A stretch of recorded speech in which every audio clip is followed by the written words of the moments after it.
Friends, my name is Poonam. मेरे channel success with spirituality पर आप सबका स्वागत है। आज हम एनसीईआरटी ज्योग्राफी, ठीक है, इसका 5th लेसन कर रहे थे।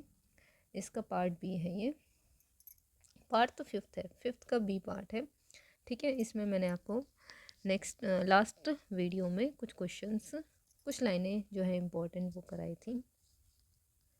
आप प्लीज़ उनको रिव्यू कर लीजिए, ठीक है। दोबारा से देख लेना, उन्हें नहीं देखा तो देख लेना।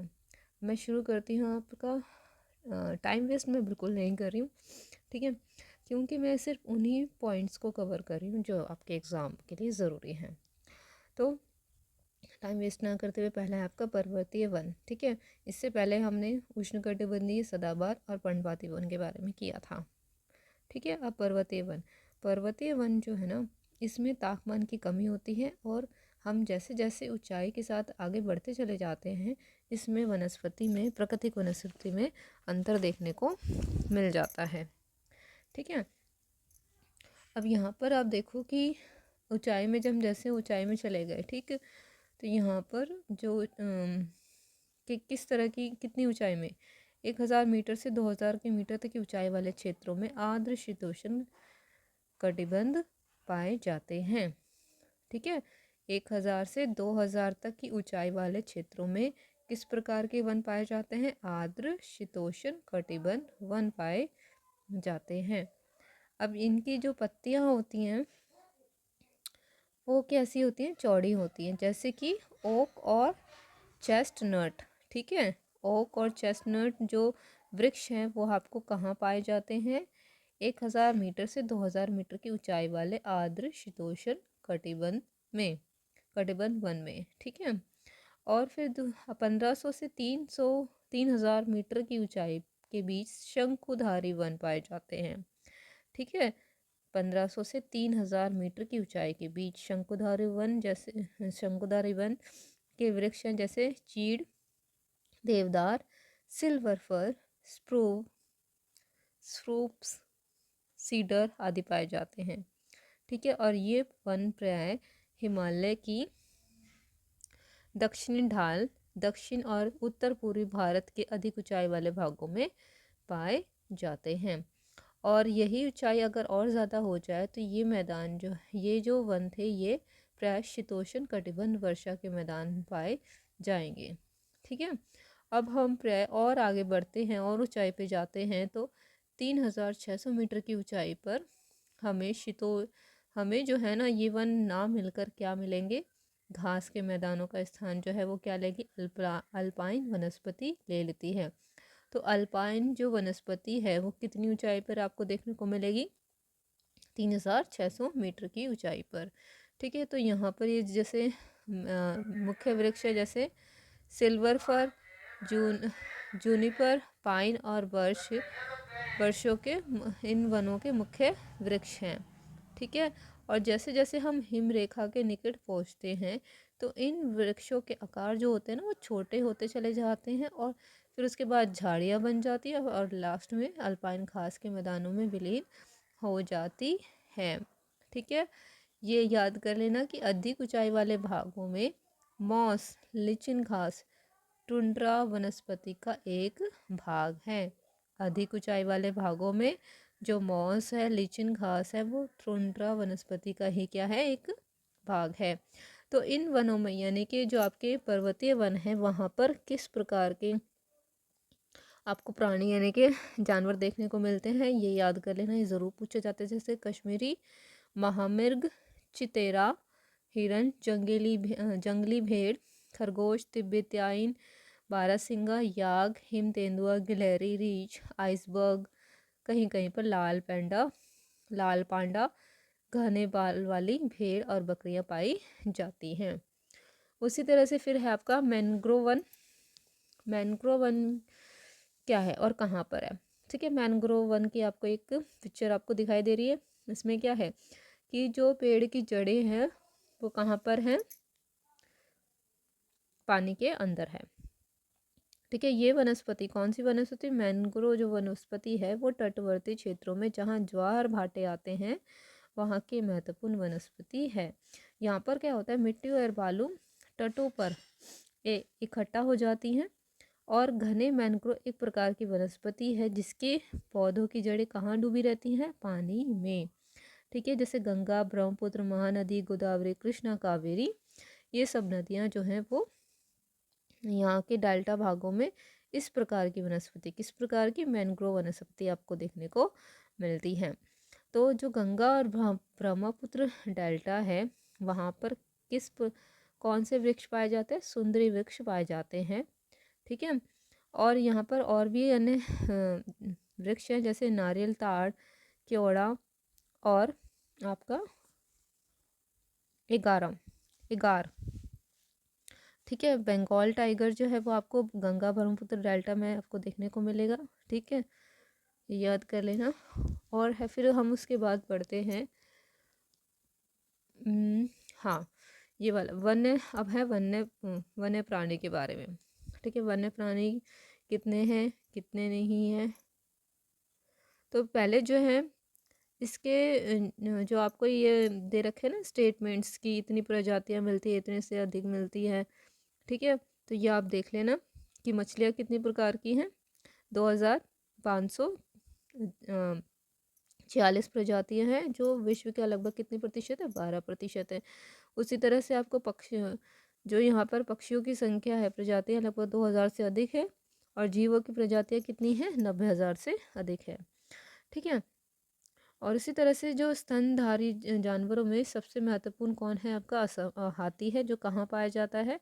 असम, कर्नाटक, केरल के उष्ण तथा आर्द्र वनों में कौन पाया जाता है? आपका हाथी पाया जाता है। ठीक है, ये आपके कुछ वन्य प्राणी अभयारण्य, पक्षी अभयारण्य और नेशनल पार्क ज़रूर कर लेना। इसमें से ज़रूर क्वेश्चन आता है कि जैसे दाची ग्राम कहाँ पर है? जम्मू कश्मीर में। राजा जी हिमाचल प्रदेश में। कॉर्बेट जो है आपका उत्तराखंड में। दूधवा और वो यूपी में। ठीक है, चंद्रप्रभा यूपी में। शिवपुरी आपका मध्य प्रदेश में। रणथोम ये आपका है ये राजस्थान में। केवला देव घना ये भी राजस्थान में। और सिरिस्का भी कहाँ पर है? आपका राजस्थान में। ठीक है, और इसी तरह से ये अलग अलग है। मनसा, काजीरंगा। ठीक है, और एक है यहाँ पर आप देखो, ये सारे आप याद कर लेना जितने भी नेशनल पार्क है, वन्य जीव अभयारण्य जो इसमें दिखा रखे हैं आपको, बेसिकली ये ज़रूर कर लेना। ठीक है, अब ये जो हम पढ़ रहे थे किसके बारे में? मैनग्रोव वंश के बारे में। ठीक है, तो मैनग्रोव वंश के वहाँ पर जो है ना बहुत सारे आपको जानवर भी देखने को मिलते हैं। जैसे वो तो हमने कर दिया कि है वही हाथी देखने को मिलता है, साथ में आपको बंगाल का टाइगर देखने को मिलता है। उसी तरह से जो कच्छ का रण है तथा थार मरुस्थल है, वहाँ पर जो है ना लगभग जंगली गधे और ऊँट रहते हैं। ठीक है, भारतीय भैंस, नील गाय और जो चौसिंघा छोटा मृग है, ऐसे जानवर आपको देखने को मिलते हैं। ठीक है, अब यहाँ पर नहीं सॉरी यहाँ पर मैं हम वनस्पति वाला तो पॉइंट हमारा ख़त्म हो गया था। हमारा वन्य प्राणी के बारे में था कि वन्य प्राणी हमें कहाँ कहाँ देखने को मिलते हैं।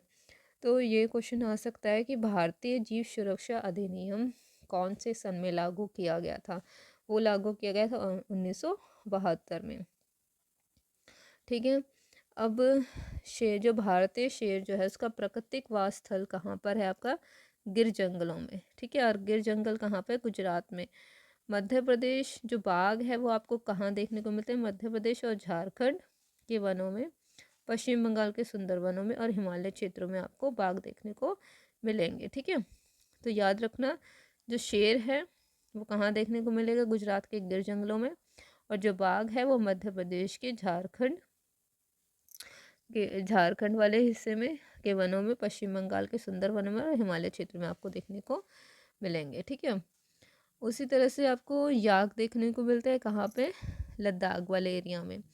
ठीक है, और एक नील जैसे और याक होते हैं। याक का किस तरह से होता है, मतलब वो बता रखा है कि जो गुच्छेदार वाले सींग वाला बैल होता है जिसे याक कहा जाता है, इसका भार जो है लगभग कितना टन होता है, 1 टन होता है। ठीक है। तिब्बताई बारहसिंगा, भराल यानी कि नीली भेड़, जंगली भेड़ और कियाग। ठीक है। कियाग हम किसे कहते हैं, तिब्बती जंगली गधा होता है जिसे कियाग कहा जाता है। ठीक है। उसी तरह से हमारे यहाँ जो कछुए हैं, खर मगरमच्छ है, घड़ियाल है, ये पाए जाते हैं। ठीक है।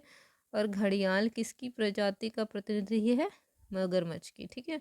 जो भारत में ही पाया जाता है। ठीक है।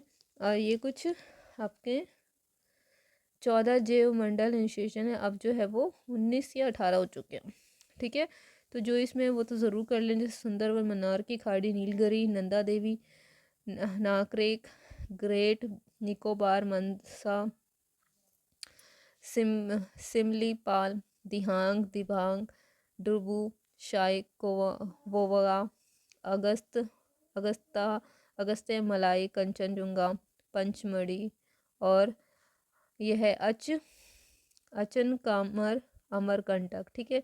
ये इसके अलावा और भी हैं, 14 नहीं अब 18 हो चुके हैं, आई थिंक 18 या 19 हो चुके हैं। वो देख लेना आप। ठीक है। क्योंकि इसमें से पूछे जाते हैं। और ये जो आपके 14 जीवमंडल निषेचे हैं यानी कि आरक्षित क्षेत्र हैं, वो कहाँ कहाँ पर है। ठीक है। ये ज़रूर कर लेना। जैसे सुंदरवन कहाँ पे है, पश्चिम बंगाल में। ठीक है। नंदा देवी कहाँ पर है, उत्तराखंड में। मन्नार की खाड़ी तमिलनाडु में। नीलगिरी कहाँ पे है, कर्नाटक, केरल और तमिलनाडु के हिस्से में है। ठीक है। और ये भी पूछा जा सकता है कि जो पादप उद्यानों को वित्त तथा तकनीकी सहायता देने के लिए योजना कब बनाई थी सरकार के द्वारा, वो 1992 में बनाई गई थी। ठीक है। और एग्जैक्ट जो आज कितने नेशनल पार्क है, कितने वन्य अभयारण्य हैं, ये आप ज़रूर कर लेना। और इसके अलावा यहाँ पर फ़िलहाल इतना ही है। ठीक है। और ये साइबेरियन सार्क के बारे में कर लेना कि कब आते हैं, वो कौन सी ऋतु में आते हैं, शीत ऋतु में आते हैं। ठीक है। तो इस क्लास में इतना ही। ये आपके कुछ इंपॉर्टेंट लाइनें थे। हाँ, ज़रूर ये नेशनल पार्क ज़रूर कर लेना क्योंकि इसमें से क्वेश्चन ज़रूर आते हैं। और जो ठीक है। और जितने भी वन थे आपके, उन वनों में कौन कौन से जानवर तथा कौन कौन से पेड़ पाए जाते हैं। ठीक है। ये पक्का ज़रूर कर लेना क्योंकि इसमें से ज़रूर कहीं ना कहीं से क्वेश्चन ज़रूर पूछा जाता है। तो प्लीज़ ज़रूर इसको देखिए और इसमें से क्वेश्चन ज़रूर करिए। ठीक है। इन लाइनों को छोड़िए मत क्योंकि इन लाइनों में से ज़रूर क्वेश्चंस आते हैं। तो please like, share and subscribe please. Thank you.